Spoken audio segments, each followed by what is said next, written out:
Hello everyone, so welcome back to the channel. It's been a while. I know you guys been waiting for another video for a while that isn't another upload of my film, but I have gotten around to watching the new Luke Cage. Luke Cage, what can I say about it? It is an amazing time. It's an amazing time watching these characters, all 13 episodes, all 13 hours of this show. It is one of the greatest shows from Netflix at this moment, aside from Stranger Things, which is the best of this year, in my opinion. In fact, of all the channel's history, I'd say Luke Cage is a blast. Starting with the positives first, let's start with the characters. The characters are written very well, especially Cottonmouth, especially Diamondback, especially Luke Cage, especially... like, all these characters are really great. If it's one thing that I could say that Netflix does really, really well, it's the fact that they are more character-centric rather than plot-centric, and that leads to better written shows. More character-centric movies have done this in the past. Take, for example, The Dark Knight. The Dark Knight essentially was a character study of Batman and his duality between white knighting and dark knighting. It's essentially a great cornucopia of character writing, and this is the same way with Luke Cage. Although Luke Cage isn't as good as The Dark Knight, it definitely serves to be Marvel's sort of antithesis towards The Dark Knight in terms of character study. And this is where the show gets good, is because the show, rather than focusing on the aspect that Luke Cage himself is a hero, it focuses on his character flaws, his emotional turmoils, how villains get to him in this show. It's not necessarily bullets, which later they actually hurt him with bullets, but I'm going to save that spoiler for now. But essentially, the only way that they kill him, essentially, inside, is through emotional turmoil. Essentially targeting family members, targeting businesses that he's loved for years, targeting everything that he's known and loved throughout his entire life, and essentially desecrating his name at the same time. This is a pretty great angle to go from, because what better way to take down a hero that is pretty much bulletproof and has super strength than to discredit him as well as put him through emotional turmoil at the same time. It works for great writing, and it's great seeing these characters work off each other at this point. However, the cons of this show falls with the writing. Now, it's not necessarily a flaw to have corny writing at one point, because this is based off of a 1970s comic, and you're going to have a lot of cheese. But for the most part, I'd say that the writing in this is pretty great. It's a bit over the top for a lot of times, but it works. It works for this type of show. However, towards the very end, it's a bit incoherent and a bit more inconsistent with its plot. And a lot of things happen, and it kind of doesn't really have a great last act of the entire show.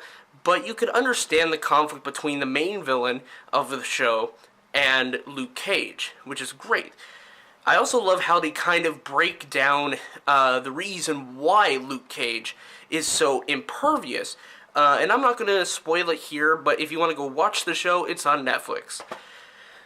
But overall, I do think that this is a very great show with good action, and one thing that I could say that is the strongest part, the one that is the most bulletproof of this show, is the fact of music.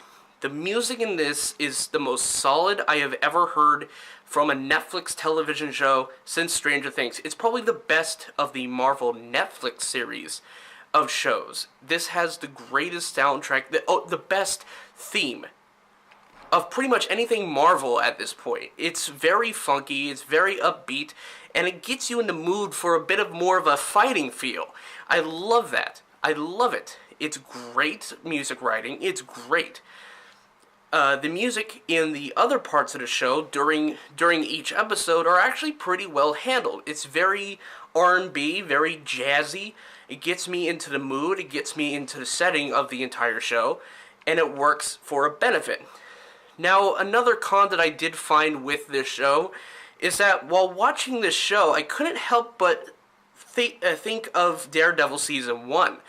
Daredevil Season 1 and Luke Cage Season 1 kind of have similar sort of story elements, where it has some villains who need to be taken down business-wise. They're both like greedy businessmen, the villains of each show, but yet they both turn violent towards the end, and there's this big fight, and then both of them end up going somewhere else, either to be in another season, or in jail, or hurt, or both.